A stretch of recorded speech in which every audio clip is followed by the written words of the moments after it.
भव्य आयोजन, गायों को रंग लगाया गया और गुजिया खिलाई गई।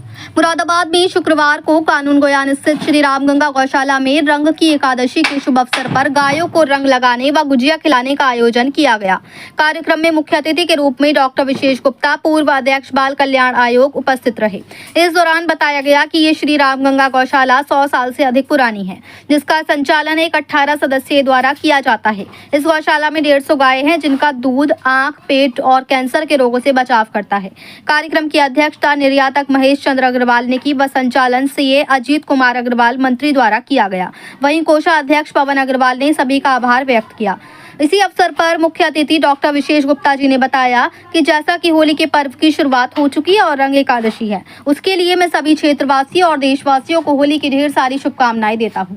अग्रवाल सभा का अपना कार्य इतना प्राधिकृत है कि सामाजिक, धार्मिक और आर्थिक सभी कार्यक्रमों में अग्रवाल सभा की महत्वपूर्ण भूमिका है। वहीं कहा कि भारत केवल 140 करोड़ लोगों का देश नहीं, बल्कि भारत की पहचान विदेश में गौ माता और गंगा माता के नाम से भी की जाती है। ये बहुत पुरानी परंपरा है कि रंग की एकादशी पर गौशाला में गायों को रंग लगाया जाता है और गुजिया खिलाई जाती है। बता दें, जय श्री राम गौशाला 100 साल पुरानी गौशाला है, जिसमें कुल 150 गायें हैं। वहीं कहा कि मैं सभी से अनुरोध करूंगा कि गायों में हमारा 33 करोड़ देवताओं का वास है। गायों की पूजा करें, गायों का ध्यान रखें और गाय के दूध व घी का सेवन करें। वहीं कार्यक्रम में श्री राम गंगा गौशाला के अध्यक्ष श्याम सुंदर, सचिव अमित गोयल, कोषाध्यक्ष अरविंद अग्रवाल उपस्थित रहे। इसके अतिरिक्त अजय गुप्ता, शरद अग्रवाल, नीरज अग्रवाल, सुरेश अग्रवाल, मनोज कुमार अग्रवाल, रचित अग्रवाल, संजय अग्रवाल, विजय अग्रवाल आदि बड़ी संख्या में प्राधिकारी मौजूद रहे। मुरादाबाद से इमरान अंसारी की रिपोर्ट। मैं डॉक्टर विशेष गुप्ता यही मुरादाबाद का रहने वाला हूं और उत्तर प्रदेश राज्य बाल अधिकार संघ आयोग का अध्यक्ष भी रहा हूं। आज चूंकि होली उत्सव का प्रारंभ हो चुका है, आज रंग की एकादशी है, इसके लिए भी मैं सभी को अग्रवाल सभा सहित पूरे प्रदेश के साथ यहाँ मुरादाबाद वासियों को भी अपनी बधाई और शुभकामनाएं प्रेषित करता हूँ और बधाई देता हूँ अग्रवाल सभा को, क्योंकि अग्रवाल सभा का अपना कार्य इतना प्राधिकृत है कि पूरा शहर क्या पूरा इलाका जानता है इस बात के लिए कि सामाजिक, धार्मिक, आर्थिक सारे कार्यक्रमों में अग्रवाल सभा की बड़ी भूमिका है। आज चूंकि रंग का उत्सव है और सभी गायों को आज रंग लगाने का कार्यक्रम अग्रवाल सभा ने रखा है, इसके लिए मैं बधाई तो देता ही हूँ, साथ ही मैं इसके लिए भी उनका आभार अभिव्यक्त करता हूँ, क्योंकि गाय भारतवर्ष की पहचान है। जहाँ भारतवर्ष की पहचान भारत माता और गंगा है, वहीं गौ माता भी इस देश की पहचान है। और गौ माता में चूंकि करोड़ों देवताओं का वास होता है, इसलिए गौ माता का केवल स्पर्श ही हम लोगों को कहीं ना कहीं मोक्ष की प्राप्ति देता है।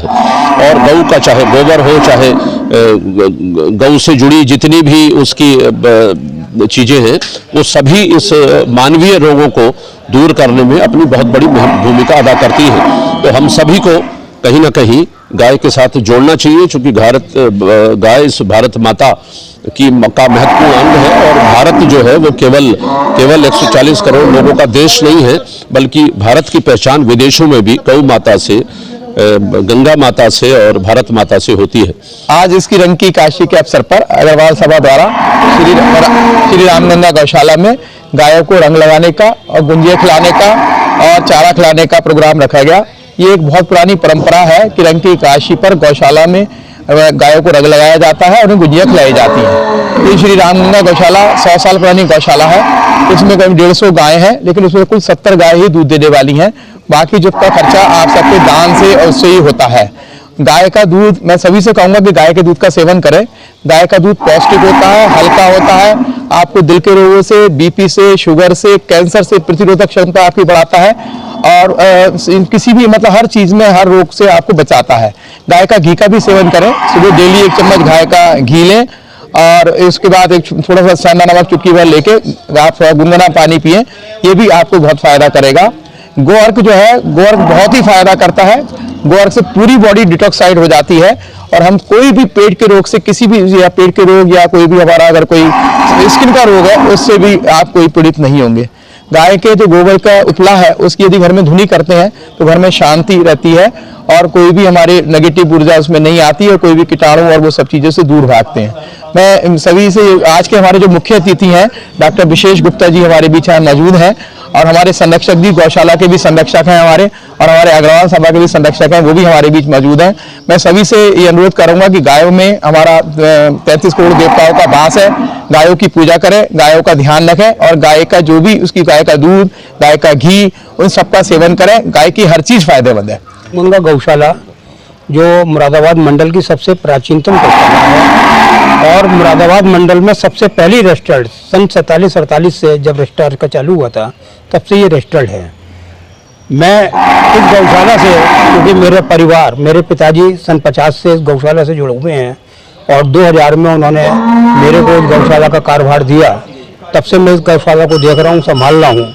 गौशाला में इस समय 150 के लगभग गाय हैं। हमारा उद्देश्य है कि जो भी वृद्ध, बीमार या लावारिस गाय हैं उनको यहाँ पर पालना। हमारा उद्देश्य दूध का उत्पादन का नहीं है, लेकिन गौशाला के संचालन के लिए, खर्चे के लिए हमें थोड़ी बहुत गाय दूध की रखनी पड़ती है।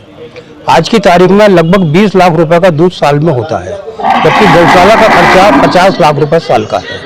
सरकार से भी थोड़ा बहुत अनुदान मिलता है, बाकी हमें अग्रवाल सभा के और शहर के अनेक गौ प्रेमियों के द्वारा जो हमें सालाना चंदा और दान मिलता है उससे गौशाला का हम संचालन कर रहे हैं।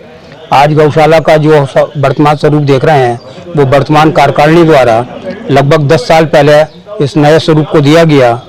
सब बिल्डिंग बहुत पुरानी थी, उसको नया बनवाया गया। हमारी सरकार से केवल एक दरखास्त है कि अब गौशाला का रास्ता इतना ज़्यादा संकरा हो गया है कि यहाँ पर भूसा चारा आने की बहुत दिक्कत हो गई। लोग बाग यहाँ पर दान देने के लिए भी आने में दिक्कत होती है। हमारी केवल एक अपील है कि सरकार हमसे इस जगह को ले ले, उसके बदले में कोई बाहर जगह दे दे जिससे कि हम गाँवों का और भी अच्छी तरीके से हम उसका पालन पोषण कर सकें, उसकी देखभाल कर सकें।